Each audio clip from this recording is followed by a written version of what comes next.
इस कहानी के लेखक हैं नीतीश कुमार। आज की मेरी ये कहानी मेरी आप बीती है, जिस सालों से मेरे सीने में दफन मुझे अंदर से खाए जा रही है। एक रात मैं और मेरे दो दोस्त शुक्ला और विनोद अपने गांव से निकल किसी काम से जा रहे थे। उस रात बरसात इतनी तेज हो रही थी मानो आसमान फट पड़े, और गाड़ी ने भी हमारा साथ छोड़ दिया। शुक्ला और विनोद गाड़ी को धक्का दे रहे थे, और फिर कुछ देर बाद दोनों की हिम्मत ने जवाब दे दिया, भाई तू तो मजे से गाड़ी में बैठा है, हालत तुम दोनों की खराब हो रही है ना। हाँ दिलीप, शुक्ला सही कह रहा है, छोड़ना इस गाड़ी को, चल पैदल ही चलते हैं। रास्ते में कुछ मिल गया तो ठीक, वरना वापस घर चले जाएंगे। मैंने दोनों की बात साफ सुनी थी, पर गाड़ी को इस तरह से सुनसान रास्ते पर छोड़ने को मेरा मन नहीं कर रहा था। बहुत सोच विचार करके मैंने दोनों से बस इतना कहा, ठीक है अब कर भी क्या सकते हैं, पर मैं गाड़ी को इस तरह से बीच सड़क पर नहीं छोड़ के जाऊंगा यार। पहले हम इसे किनारे लगाते थे, फिर रात गुजारने के लिए कोई जगह देखेंगे। मेरी बात मान, दोनों ने गाड़ी को धक्के से किनारे लगाया, और फिर हम तीनों सिर छिपाने के लिए जगह ढूंढने लगे। अभी हम कुछ ही दूर चले थे कि हमारी नजर एक होटल पर गई। होटल देखने में तो बहुत अजीब लग रहा था, क्योंकि हमें यकीन नहीं हो रहा था कि ऐसी सुनसान जगह पर भी कोई होटल हो सकता है।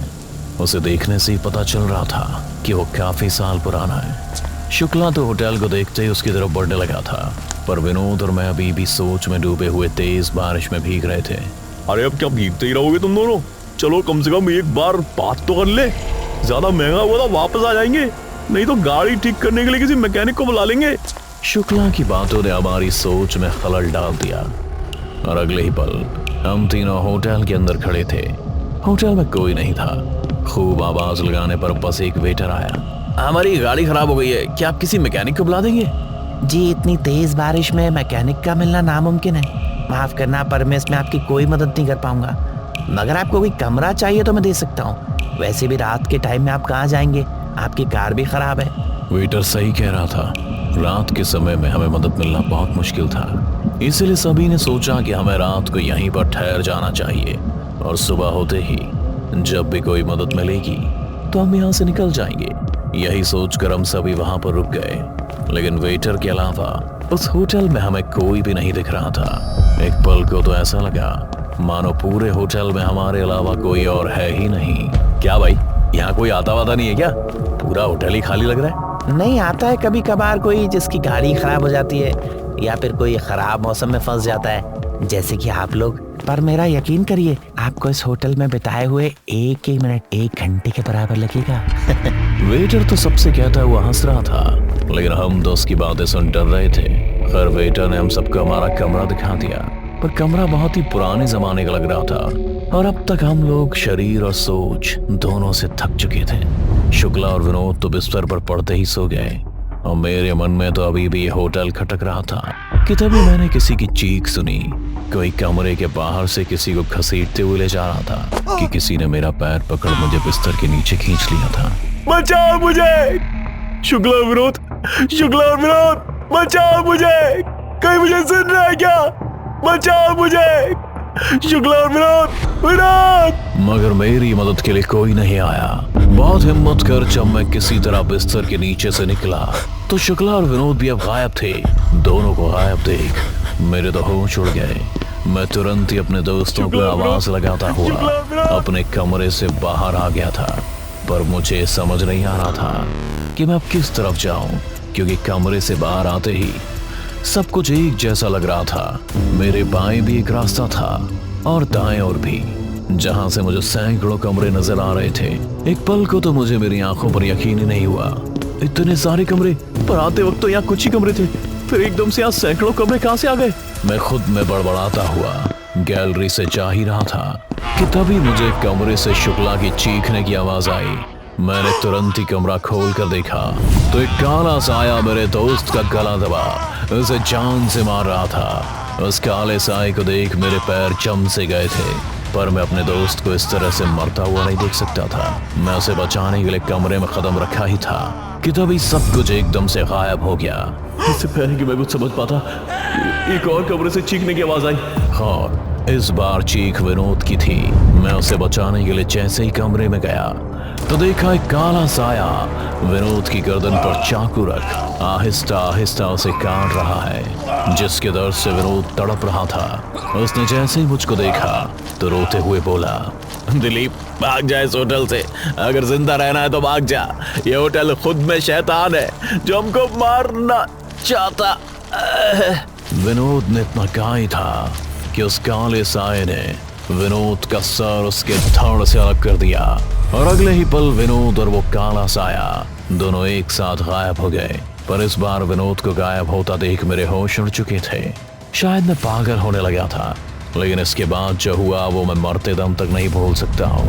इससे पहले कि मैं विनोद की मौत का गम बर्दाश्त कर पाता, अब तो सभी कमरों से चीखने की आवाज आने लगी थी। किन्हीं कमरों से शुक्ला की तो किन्हीं कमरों से विनोद और वेटर की, और फिर उन सभी सैकड़ों कमरों के दरवाजे एक साथ खुल गए और उन सभी कमरों से शुक्ला, विनोद और वेटर निकल मेरे दोनों तरफ थे। दिलीप बचा ले मुझे, मैं मरना नहीं चाहता हूँ। दिलीप तू सुन भी रहा है, मैं तुझसे बात कर रहा हूँ। मैंने कहा था ना दिलीप, ये होटल खुद में एक शैतान है। जिस तरह मैं मरा तू भी नहीं बचेगा, याद रख, तू भी नहीं बचेगा दिलीप। मुझे माफ कर देना सर, मैं मजबूर था सर। पर मैं किसकी बात सुनता? मेरे दाएं और बाईं तरफ सैकड़ों शुक्ला, विनोद और वेटर थे जो दर्द से तड़प रहे थे, जिन्हें वो काला साया मेरी आंखों के सामने ही तड़पा तड़पा कर मार रहा था। और वो सब मुझे ही कोसते, मदद को बुलाते, फिर दुत्कारते, पर मैं चाह कर भी किसी की मदद नहीं कर पा रहा था। जो मेरे दाईं तरफ थे या फिर जो मेरे बाईं तरफ थे, मैं किसको बचाता? वो जो बीच में थे या फिर वो जो सबसे आखिरी में थे? सच क्या था और झूठ क्या? कौन असली था और कौन भ्रम? मेरे लिए इसके बीच की दीवार कब की गिर चुकी थी। मैं आ रहा हूँ विनोद, मैं तुझे बचा लूंगा। शुक्ला तू चिंता मत कर, मैं तुझे कुछ नहीं होने दूंगा। हाँ विनोद मैं आ गया। शुक्ला बस 1 मिनट। मैं 1 कदम दाईं ओर बढ़ा था तो 2 कदम बाईं ओर। कभी विनोद की चीख सुन उसके पास जाने को होता तो शुक्ला का रोना सुन उसकी ओर चल देता। मैं बस पागलों की तरह इधर उधर भागे जा रहा था और इस चक्कर में मैं कब खुद बेहोश हो गया मुझे पता ही नहीं चला। अगली सुबह जब मेरी आंख खुली तो मैं घने जंगल में था और मेरे आसपास कोई नहीं था। और बरसात में भीगने की वजह से अभी तक मेरे कपड़े गीले ही थे। अगले कुछ ही पल में मुझे पिछली रात का हुआ सब याद आ गया था, जिसे सोच कर ही मेरी रूह कांप गई थी। मैं खुद को दिलासा देने के लिए कुछ ऊपर ही देखे जा रहा था कि तभी मेरे पैरों तले जमीन खिसक गई। जंगल के हर एक पेड़ पर एक कटा हुआ सिर लटका था, मानो जैसे किसी पेड़ पर फल लगते हों। और उन कटे हुए सिरों के बीच मैंने विनोद और शुक्ला के कटे हुए सिर भी देखे थे, जिन्हें देख मुझे यकीन हो गया कि मेरे दोस्त अब इस दुनिया में नहीं रहे। मुझे माफ करना दोस्तों, मैं तुमको नहीं बचा पाया, लेकिन जिसकी वजह से भी ये सब हुआ है, मैं कसम खाता हूँ मैं उसे जिंदा नहीं छोड़ूंगा। दांत पीसते हुए मैंने खुद से कहा और इस जंगल से निकलने की होड़ में लग गया। मुझे इस जंगल से निकलने में पूरे 2 दिन लगे थे और हैरानी की बात यह थी कि इन 2 दिनों में भी मेरे कपड़े उतने ही गीले थे जितने 2 दिन पहले बरसात की रात को थे। खैर किसी तरह मैं जंगल से बाहर आ गया और अब मुझे अपने आसपास की आबो हवा बदली हुई सी महसूस हो रही थी।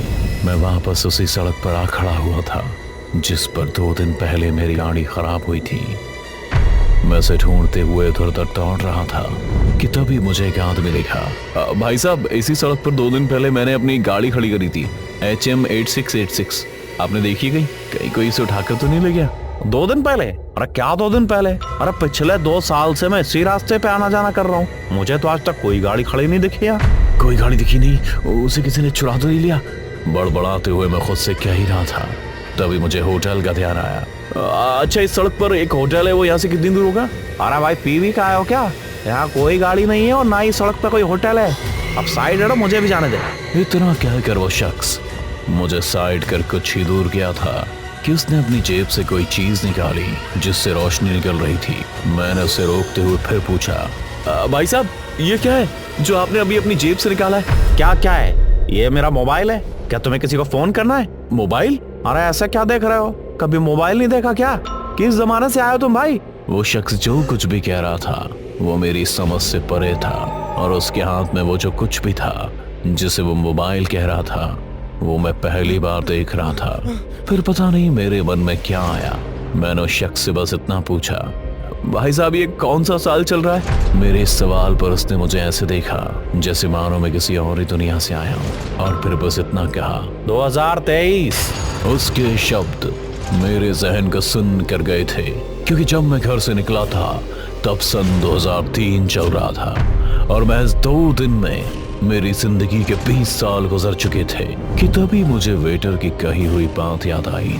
उसने कहा था कि होटल में बिताया हुआ एक एक मिनट मुझे घंटों के बराबर लगेगा। शायद उसने सच कहा था। मैंने सच को छुटलाने की बहुत कोशिश की, लेकिन ये सच नहीं बदला। मुझे नहीं पता मेरे साथ क्या हुआ, हम मेरे साथ ये सब क्यों हुआ, लेकिन जो कुछ भी हुआ वो सब सच है जो मैं आज आपको बता रहा हूँ। इस पर यकीन करना या ना करना ये आपका फैसला है।